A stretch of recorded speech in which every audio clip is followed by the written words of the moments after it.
Hello, everybody, and welcome to another review of a fantasy epic I have been trying to get to for quite some time, and I'm really excited to finally bring it up here, and that's Memory, Sorrow, Thorn's first book, The Dragonbone Chair. That's a great name. Honestly, like, in terms of fantasy awards for this year, The Dragonbone Chair, that's hard to top. For this review, I have quite a bit to say, but here at the beginning, I want to start by doing something I typically try to avoid doing in reviews as much as possible, and that's comparing it to the Wheel of Time. In terms of how I feel about the series, I can't avoid this comparison, but trust me, it's a good one. For Memory, Sorrow, Thorn fans out there, I wouldn't exactly just be comparing any series I didn't care about to the Wheel of Time. I want to see how people feel about this, so follow me through this process here. Memory, Sorrow, Thorn, at least from what I'm getting from book 1, seems like it might be becoming the series I end up recommending to people if I've recommended Wheel of Time to them and they haven't liked it, but I still know they like grand epic histories, world-moving events, things along those lines, because I find it to be similar in several if you have this taste in fantasy, you might like these aspects of it ways. So take that as positive as you will. Obviously, that kind of implies it's not entirely my taste, but I wouldn't completely agree with that statement. I actually found myself really enjoying the Dragonbone Chair quite a bit. I have gripes, but let's get into the positives first. If you're one of these people who, like me, really likes the plot in your books to be driven by grand, like, history-inspired world events, then having the ramifications of those drive the plot for your characters, that is the Dragonbone Chair to a T. We're dealing with the whole political system being shaken up, and that trickles down in a way that then affect our characters in a very natural feeling progression. I really enjoyed that here. That is a great sign that I'm going to be enjoying this series more and more as we go on. On top of that, let's go ahead and pull back from that view to a wider view and just say that the whole history and world here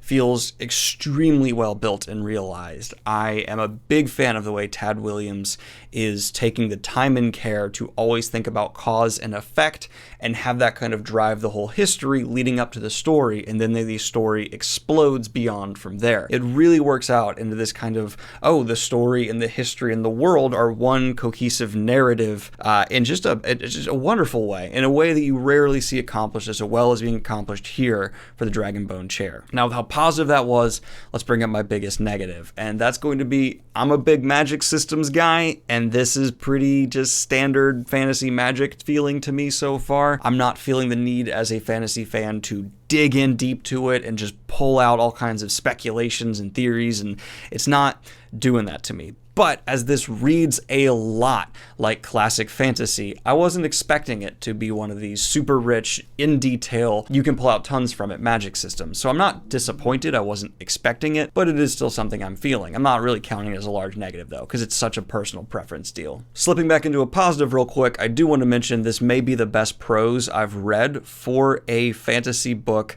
since I read Patrick Rothfuss. I don't think anyone else is quite as nice prose, at least in the fantasy I have been reading. Yeah, I'm going to stand by that statement. Tad Williams' prose are something that I now want to go back and read more in detail and study closer, just to make sure that my prose are up to the bar I want them to be. This guy writes the shit out of his pages. And I do want to add in here that while I did find the general main plot of this story really interesting, there were times where we cut away, and I felt that affect the pacing to what I would call a rather great extent. Really enjoyed main story, but continually cutting away, especially later on, to things that just didn't grip me as much as even the main story did. That was a bit of a price to be paid for my overall feelings towards this book. Now, don't take this next point as a criticism. I want you to just sit back, relax in your chair, and see how what I say to you washes over you, because this kind of also parallels something I often frequently say about Wheel of Time. Dragonbone Chair to me really read like classic fantasy in a lot of ways. Maybe you could pick that up from my gripe about the magic system, but then my massive compliments for the prose and the larger kind of almost Tolkien in scope world. This really is like trying to be on that Middle-earth level, which is definitely something that harkens to classic, and that's kind of what I'm saying here. This bridges. This is something along the lines of Wheel of Time, where it has a lot of the tropes for the classic genre, at least at the beginning here. Maybe if Memory, Sorrow, Thorn evolves beyond them, it'll go on the exact trajectory Wheel of Time did, where it starts very classic inspired and then graduates into more modern. Or this series could just stay writing this hardcore classics vibe I find to be extremely prevalent so far. Prevalent not to a crippling point. Again, that's not a negative. If you're a classic fan, you're liking what I'm saying. But if you're having this visceral, this is a negative reaction, maybe this isn't quite for you. I do also feel compelled to note that this book does kind of lack the sex appeal, for lack of a better word, of a lot of its contemporaries. And while it has a whole lot of elements combining quite well, they're just outclassed by multiple other series. Maybe not entirely across the board in terms of all categories by one other, but like it's clear to see how Martin got his influences and then how Martin did a lot of the aspects of this kind of story better. In fact, I think even the front cover quote is Martin saying how much this influenced him. But then I would say Martin did a fantastic job of growing beyond what this has accomplished so far for me. At least for book one. Now this is just book one, so I'm very open to my mind being changed on this, but I don't care really at all about any of the characters. Simon's cool. Bisabik, my dyslexic brain did not handle the troll character's name well. However you say that, he's pretty ride or die. I enjoy him. And for one very central character having a tragic moment towards the middle third, I don't know, of the story, I definitely didn't have this level of emotional response I was supposed to, and it's because of that failure to create a connection that's supposed to be there. I mean, I liked the character, but I wasn't like gripping the pages, oh no, which some authors are able to craft within just a few chapters of meeting. Like when it wasn't happy, but I just didn't have the no. I definitely felt the book wanted me to have. These kind of books are always tricky, man. Like it's positive in so many aspects. It's not bad in any way. I don't think there's anything you can chalk up to being straight up bad for the Dragonbone chair, and a lot of anticipation that this is going to be a great series for me to get into, because Tad Williams, from his prose alone, he's just one of these people where you read his writing and you go, oh, this guy's smarter than me. You know what I mean? Like there's just a way he crafts his structure that, you know, most authors are here, that most successful authors are here on their prose, but every inch higher than that is hard. It's hard to get better than the standard for a successful author. Tad Williams is a solid chunk up. He's not a Tolkien chunk up. No one really is, but he's as close as I've seen in a long time. I really enjoy reading authors who put such TLC into just every line. It really shows a level of effort you don't always see there, and I appreciate it. I just wish the same level of care and effort had been spent with characters, but that's such a different skill set, and that's kind of this is like a textbook case example of showing how just because someone can write prose phenomenally and make you enjoy the way their book reads doesn't necessarily mean you're going to end up caring about some things like characterization. That's a whole other talent and skill set to make me care about a character. Your book can be written pretty poorly in terms of prose, but I can still end up loving the characters you're crafting for me. So yeah, if you want a book that feels truly epic, this is setting itself up to be on the grander scale of fantasy.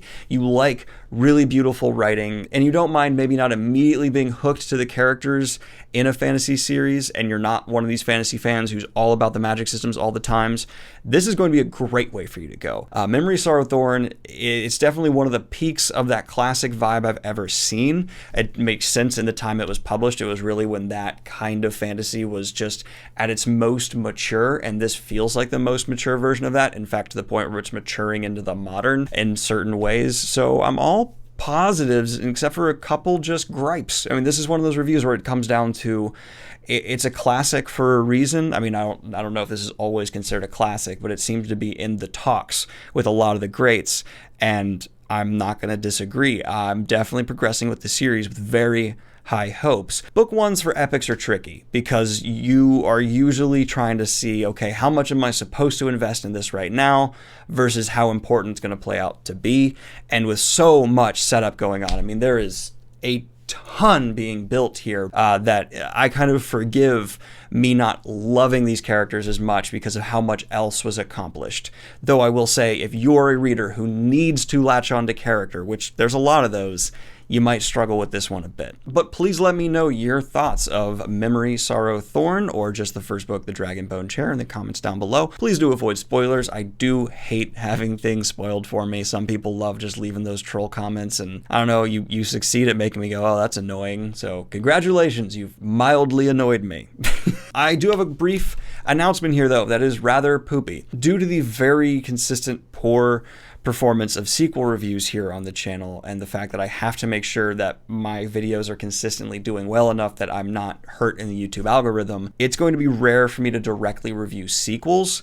And more often than not, you're probably going to see me do first book reviews and then why you should reads at the end if I loved them, or just series reviews if I was just overall positive and don't necessarily feel they earn a why you should read. It's just, unfortunately, with me being a YouTuber, that is how I'm conveying these reviews to you. It's the medium I work on. I need to take things like those into account, and every video that performs as poorly as a lot of sequels do really risks hurting me in the long run. So if a book's just out, it's brand new, and it's a really popular name, I'll probably do a sequel review. I'm obviously not going to stop reviewing Dresden books. I'm going to struggle with some of the lesser knowns, or maybe series that aren't as hot as they once were. Prime example, Memory, Sorrow, Thorn. Well, it's a very well-known series. I'm sure if I did a sequel review, it wouldn't skyrocket for me, and I have to be concerned about that. It's unfortunate, and it's why that this channel does focus sometimes on particular series. Anyway, it's an unfortunate truth, but I don't think it's that big a deal, because obviously not a lot of you guys are watching them, so it's okay. I mean, I get it. You don't want things spoiled, and maybe you're not interested in the series. I'm not upset with anybody. It's just the reality of the situation. But anyway, like and subscribe if you have not already. Hit the Patreon if you want to support what I do here. And have a good one, y'all. Peace. And of course, I'd like to record a special shout out to my latest high tier Patreon, Noah. Thank you so much, Noah.